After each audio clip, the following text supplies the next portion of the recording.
So welcome to week 2, the CPL podcast on undraftedfreeagent.com. I'm Chris McKee, joined by Burt as usual. So a bunch of topics to run through this week. We'll go through the power rankings, not necessarily the standings, but where we kind of see teams going ahead and who's going to get ahead to the next round of the playoffs. Studs and duds this week, kind of players of the week. And the duds of the week, pretty self-explanatory. And just a couple of the topics we'll run through. Breaking news just before we go to air. Lionel Messi announces he's going to leave Barcelona. We'll touch a few other topics. So, Alex, welcome. Just kind of thoughts on some of the play this week. Any particular game jump out at you, and just how you enjoying it so far? Compared to the first week, the second week was a little bit sloppier. Some of the teams tried to stay a little bit tighter. Obviously, they didn't want to concede. Just trying to keep their teams together to prepare for the later weeks of the season. So it was decent football, but I think in the coming weeks it'll be good once we crack down into the final games, so the teams can book their top 4. So the intensity level will get a little bit better anyways, which creates more mistakes, and so we'll get through some of that. So we'll start with the power rankings. To me, you know, it's a 2-horse race. There's 2 teams in the league. It's Cavalry and Forge. I have Cavalry number 1 again this week. I mean, they're the deepest team. You want to start from the keeper to the defense to the midfield to finally, you know, I was going to come on this week and slag just about every striker in the league. And finally, what's the guy? Jordan Brown on Cavalry. Yes. 3 goals, leads the league. So this is guy, he's going to be in one of my studs of the week. We'll get to him. So they're kind of all phases. And then you got guys like Haber coming off the bench. Cavalry, far and away the best club in the CPL. And then you go Forge. And then it's kind of a drop off from there. So just kind of start with your first 2. And my first 2, compared to last week, I had Cavalry switched to number 1 with Forge dropping down to 2. Like you said, they really have specified targets around the field. They actually have a solid 11. They figured out who they have compared to Forge. You see them rotating their front 3 several times, and they kind of have about 7-8 strikers within the team, and Bobby Smirniotis doesn't really know who he wants to take. So I think Cavalry's the first team in the CPL.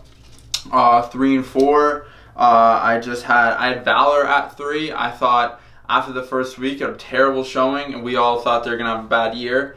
They came out 4-0 and just pumped Ottawa, and even again against York, they held it tight and showed that they have a good side. Yeah, I mean, well, Valor technically number 3 in the standings right now. What do they got? A win, tie, and a loss, right? So 1-1-1. And you know, the first week we talked about it. You know, what do they have? They don't have anything. It's a sloppy team. You know, this is probably going to be a repeat of last year. And then they came out and showed a ton of guts. Yeah. And I'll get more into that with the studs. I thought Rob Gale, their manager, was so key, because I said it last week where it's like, this is a must. It's game 2 of the season, but I thought it was a must win or a must get a point and show something. And they came out and 4-0, you know, laid a beating on Ottawa, and it was just one of the more impressive performances I've seen in the whole Island games. Yeah, one of the few teams to actually show urgency even in week 2.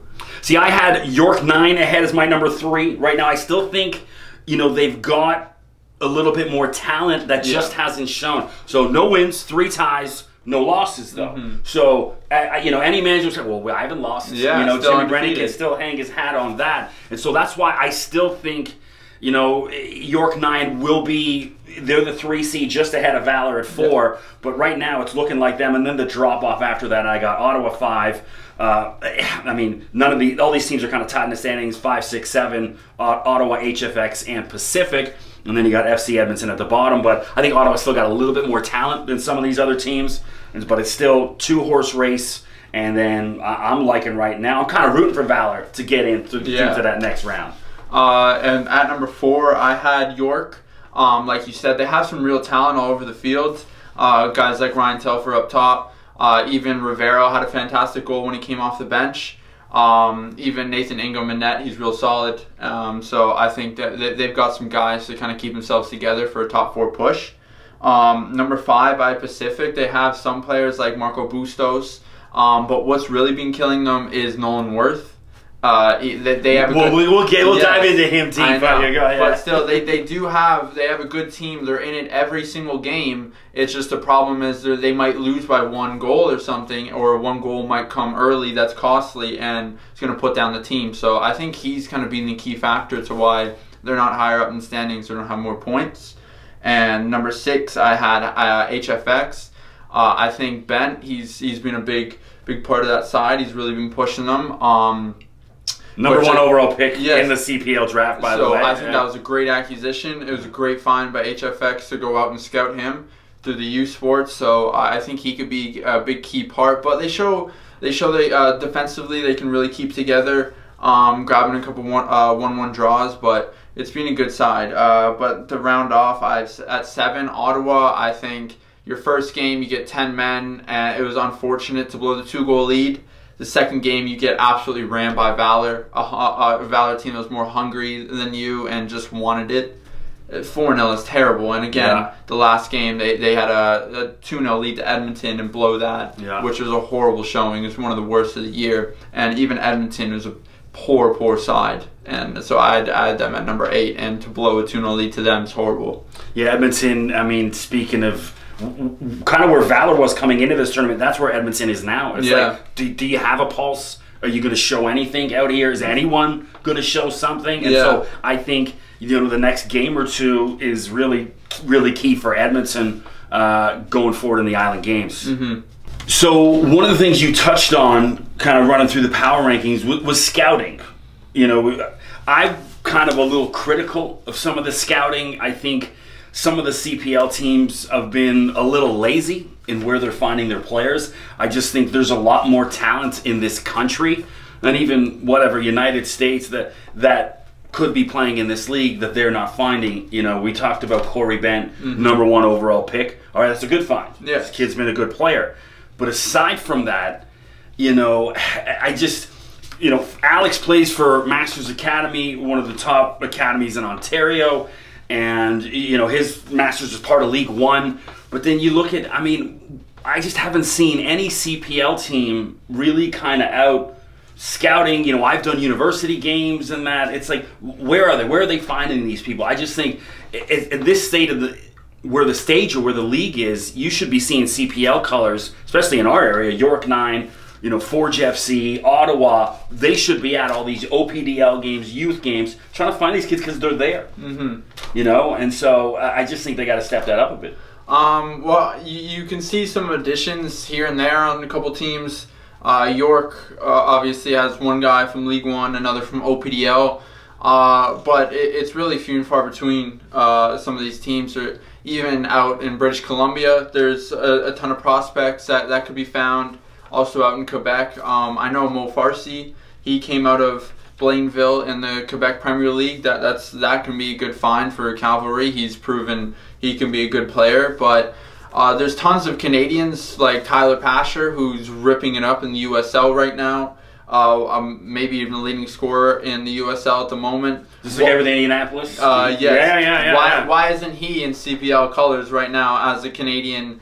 A team should say, bring him home. It's either he goes to the MLS or should come to CPL. That should be the way Canadians should play.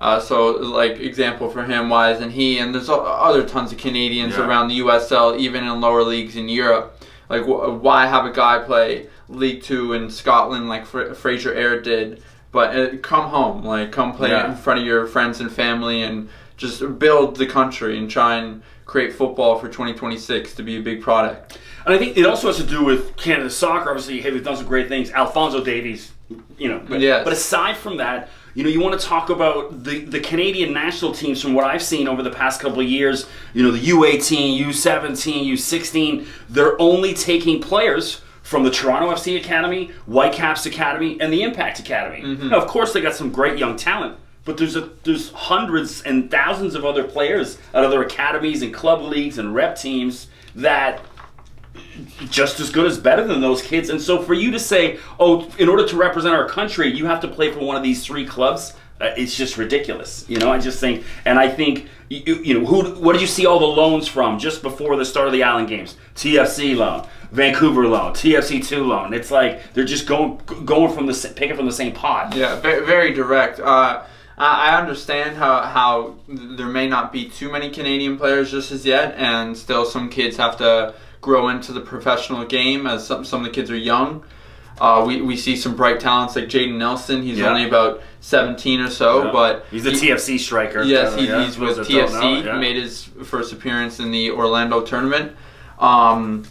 But even some young Americans, if you could give them a chance as well, certain younger age, if you want to go for more of like a youth league and kind of build up and provide an academy sorts, then you go that way. Try and find these young Canadians and stick to your route of, well, let's use the OPDL or even local leagues like CSL or out in the Horseshoe over by Niagara. You got to have any players you can find from Ontario, Quebec, Alberta, British Columbia, and use just more. But I mean, specifically, you want to start Toronto area, the GTA. Yes, from Oakville to the Hamiltons to the out to kind of even just Durham region. Just that range alone, there's plenty of players. Hundreds. Anyway, so we'll get into some of the studs and duds this week.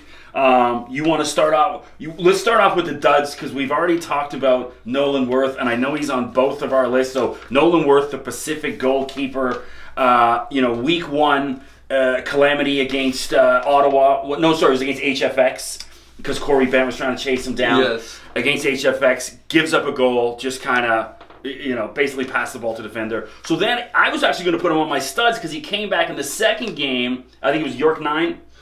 In the draw, and he played well, but then he comes back again against Forge and literally gifts the game. So that's 2 goals he's given away. Yeah, it was atrocious. The one against Forge, he's a right-footed goaltender, and he decides, I'm going to play this ball with my left foot to switch it out to the right-hand side, and just completely duffs it and rolls it to the Forge striker, Chris Nanko, who ends up giving a beautiful finish. But still, you're going to let your team down, and that's... As a goalkeeper, I've understood you give away a bad mistake, things will happen, but two times in 2 weeks, most likely you're going to lose your job. It's just as a player, going in, what confidence you have. It's like, what's he going to do today? Yeah. It's twice, which says to me, Pacific's plays a pretty good defense. Yeah. Trying to hang in, but this guy's he's killing him. Just absolutely killing them. Oh yeah. Well, Pacific, like they showed, it was. Well, I believe it was only 0-0 at the time, and that goal goes in. They go down 1-0. I think they might have grabbed one back, and Forge ended up grabbing another late. But still, it could have been a 1-1 game. Pacific still could have had their game. They could have got a point out of it, but. Obviously the late collapse, but still, you don't want to start 20 minutes in with bad mistakes and having the players deflated. Trust me, it's like my men's league goalie. Yes. You know what I mean? We're out there playing hard, and then he's letting the balls creep by him, and you're like, it's deflating and frustrating. Any other duds you're looking at? Jason Boyu, who's he? It was against Cavalry. It was Mavilla. He cut in, plays a lovely ball over, and he just steps out. The keeper steps out. Boyu anticipates a cross, and Mavilla just lets the ball hang over the keeper and drops it in. Everyone's gonna say yes, maybe goal of the year, goal of the week, but no. It was more of a dud to me. It was goalkeeping mistake, and defending mistake. Yes, allowing the space for the cross. Yeah. But yeah, my duds this week would be goalkeeping. I would have to say. Yeah, it's been as a whole. I would say of the 8 teams, at least 5 or 6 of them really poor goalkeeping. There's been obviously Carducci's been fantastic. Shout out to Nacho Zabal as well for Ottawa. He's really kept them in most of the games. Just when you're playing with 9 guys in front of you, it's going to be tough as a keeper. He's had tons of saves. I think he's the leading, has the most saves in the tournament so far. So for those that aren't familiar, Ottawa's first 2 games, they've had a red card in the first 2 games anyway. So he's been playing a man down. So he's playing a man down, but he's been keeping them in for the most part. It's just the team in front of him has been letting him down. So I got 2 more duds here. Now that we're on the topic of Ottawa, Milan Kapoor from Ottawa, 62nd minute. So the first game, Ottawa, they get a red card. They're up 2-0, and then they get a red card, ends up tying 2-2. So the second game, you got to think, even as a player, we cannot get a red card. Yeah. So at this point, it's a 62nd minute against Forge, excuse me. 0-0, he gets beaten, and he literally mugs the Forge guy, tackles him from behind, and it's a guaranteed red, and of course a penalty. And now, not only are you down 1-0 in the 62nd minute when you have plenty of time to regain your composure and get back into the game. The game's basically all but done. Yeah. You know? And so it's I don't know. Just Kapoor, he's one of my guys that in the duds of the week. And then that Ongaro from Edmonton, Easton Ongaro, the striker. I mean, sitter after sitter, tripping over his own feet inside the 18-yard box. I mean, this is a guy at the University of Alberta, and, you know, playing with FC Edmonton. But you want to talk about getting better players. This guy, he's not getting it done. It's been terrible. Well, he did break his duck in the end to grab the game tire against Ottawa to go 2-2. It was, I would say, a half-yard finish. The ball was rolling on the goal line, so to say it was a good goal would be questioned. But he hasn't showed any signs. He's got a big frame, looks about to be 6'2", maybe up 6'3", 6'4", but he doesn't have much. The speed isn't there, and the technical ability doesn't seem to be all too there. He's struggling to find key passes at the right times, and with his size, he's not using himself as a target striker enough. Like, he'd be flicking on balls really well, asking for more of a direct pass and to help Edmonton out of some situations. But he's really letting Edmonton down with, I know he had about over 10 goals last year, but he's not showing any signs of promise this year. So another one of my studs we'll get to, because we've already been kind of dumping on some of the guys, so a little positivity here. So I mentioned Rob Gale, the Valor manager. Guy's been fantastic, you know, digging the team out of a hole, really, and getting them back in this tournament. And now they look to be one of the favorites moving ahead in the tournament. That's second class, just below Forge and Cavalry. And also Jordan Brown, the Cavalry striker, 3 goals right now, leading the league. So finally, one of the only few strikers in the league that's actually putting the ball in the net. So you got to give him some credit. And then another guy I really like on Pacific, one of the few bright spots, Lucas McNaughton, defender. I mean, this guy, another out of University of Toronto, U Sports product, and I just think this guy's been really good. He's active, he's around, he got the 92nd minute equalizer. Who was he playing against? York 9, that's right, yeah. And so this guy, but he's just all over, and then he almost got another one a couple minutes later. This is the defender getting up, creating things offensively. And that's one guy I've really liked is this McNaughton guy. Well, he shows a sign of want when he gets on the field. He plays with more of intent than a lot of other guys, and he wants to make himself known.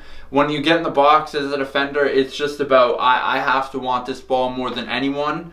It doesn't matter where you are in that 18 yards, you can cover it. When you see that ball in the air, it's, I'm going to jump higher and just outmuscle everybody, and he's showing it every single time. He's even in the field of play, he's really playing physical. He has had some big tackles, but McNaughton is everywhere, and he's got a big star for CPL so far. Little Virgil van Dijk in that box, that sort of want and command and stuff. And so I was doing a little research on McNaughton. So this guy, not only is he a good footballer, he's a model. He's a male model. There you go. He's with Sutherland Models. I saw mentioned on his Wikipedia, and you never know, did someone put that in for a joke? I looked up, I found his modeling profile on Sutherland Models, so hey, that's yes, Lucas McNaughton has got himself a career. That's a guy. Hey, speaking of, if you want to put someone talking about a stud, put someone in the studs. Yes. There you go, right there. So a couple other topics I wanted to run through over the next little bit here. So one thing that's been driving me nuts is the interviews, the masks. Okay, it's like, I get it, I know what kind of time and world we're living in right now, but I thought these guys are supposed to be in a bubble in PEI. You run for 2 hours around the pitch in the heat, someone sticks this on you, and naturally it's constantly, I mean, these guys' faces are drenched in sweat. Even the managers, they're out there sweating too. So this thing, it's just falling off. Everyone's pulling at it, annoying. It looks ridiculous. It sounds ridiculous. I also think for a league like the CPL that's trying to create an identity, we want to know who these players are. I want to know who the managers are. You put a mask on them, I don't know, I can't see who these guys' faces are, and I just think it's a missed opportunity. I understand the health and safety concerns, but I thought you're supposed to be in a bubble in PEI. You know, who's not getting in and to like infect players in an interview. You know, it's kind of a little frustrating. Well, I know we've seen in the NBA certain players have gone without masks after interviews. Even the host will just, there'll be about 5-10 yards away. Yeah. So there's other ways you can do it to find ways out of having a mask on, because even it can muffle your speaking and your approach and everything. So it's just going to look bad for the interview and sound bad. But like you touched on, it's trying to create an identity. You really want to know all the managers' faces, all the players' faces, who they are, what they sound like, and even as basic hair color and stuff like that. You want to know what players you're looking at, and who the stars are, which guys are funny on the media. But the mask is kind of degrading that identity and taking that away. So we'll see in the near future, maybe next year when the island games are gone, or even in coming weeks, but who knows. You gotta create that brand identity and showcase, create stars, great players. One of the things, as far as the game itself, one of the notes I made during the week is very few guys can head the ball. Now, we talked about McNaughton. He's one of the few. This guy's been fantastic. Marcus Haber with Cavalry, the striker. He's been good with his head, but I literally can't count how many sitters I've seen missed over the past week. Guys inside the 5, 6, 7, 8 yards and just cannot get a head on it. And I think this goes back to the Canada soccer from the beginning. Now, I know concussions and this and that, but we're just not taught how to head the ball in Canada. It's terrible. Yeah, I think as playing from my early days, with several coaches from many clubs, I've never experienced us practicing heading. Everyone's talking about technicality, footwork, etc., but when it comes down to a ball in the box or a corner or a set piece, Canadians don't really practice this. This is, you can find most Canadian soccer games or men's national team down to youth international levels, and set pieces will be a big problem for Canadians, defending wise, attacking wise. They haven't practiced it enough. You don't see the familiarity, the comfortability with it in the box, and so that's a big thing. Yeah, so we've got to figure that out. Someone's got to get a head on the ball. Yeah. Even as a manager, we got a lot more goals, and so one of the things, another note I made, we talked about some of the poor goalkeeping already, so I don't want to be redundant and talk it again, but I think some of the poor striker play, you talked about it, some of the missed sitters, up until yesterday when Jordan Brown, scored for Cavalry and it was, I don't think there was a single striker with more than a goal. It was all, Kyle Becker had 2 midfield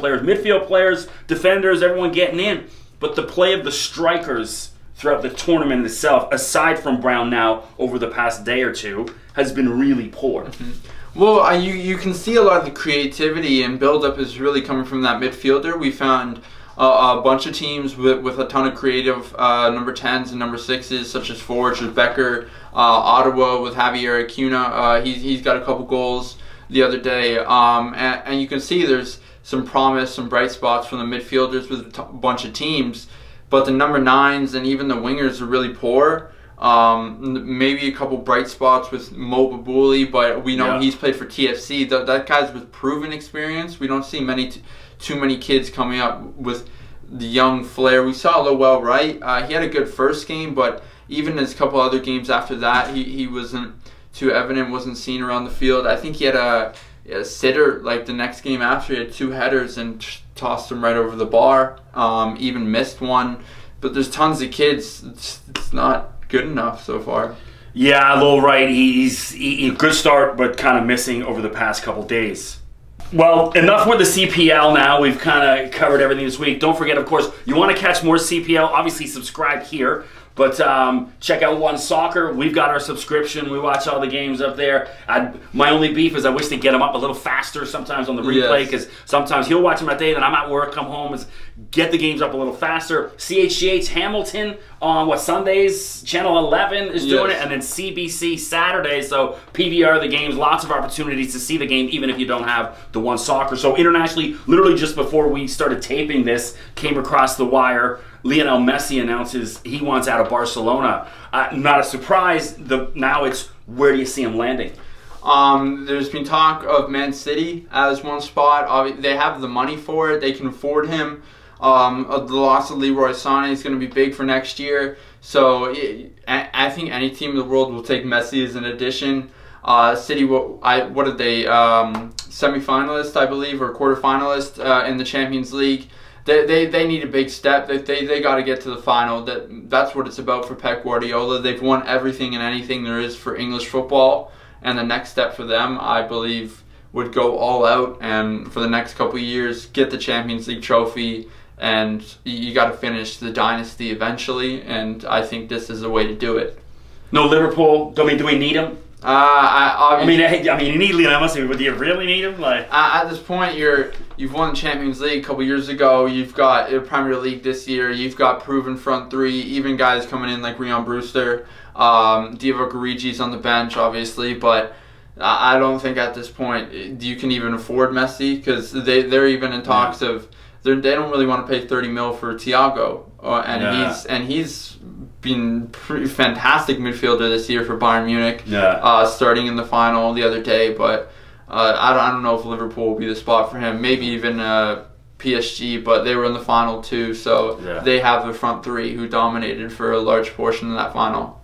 I mean, I wouldn't be shocked to see him at Man United as well. I know a lot of push for him there, but I just think I think if you're Messi, he's getting older. Urgency if he wants to win. I think he wants to play in the Premier League, but I think if he wants to win a Champions League, Man City's probably his better option. Yeah. With Man United still another 2-3 years away from getting there. And lastly, obviously, I know everyone's talked about it to death, but Alphonso Davies winning the Champions League, first Canadian male to ever win the Champions League. First Canadian international, actually. What do you mean international? Well, we've had Owen Hargreaves, who was born in Canada, but he represented England. That's right. Yeah. We've also had the women who've. Yeah, that's why I said men. I wasn't being exclusionary. But I will exclude Owen Hargreaves. So, he never played for Canada. So. But first Canadian international to ever win the Champions League would be it. So, as a young Canadian player, Alfonso's not much older than you.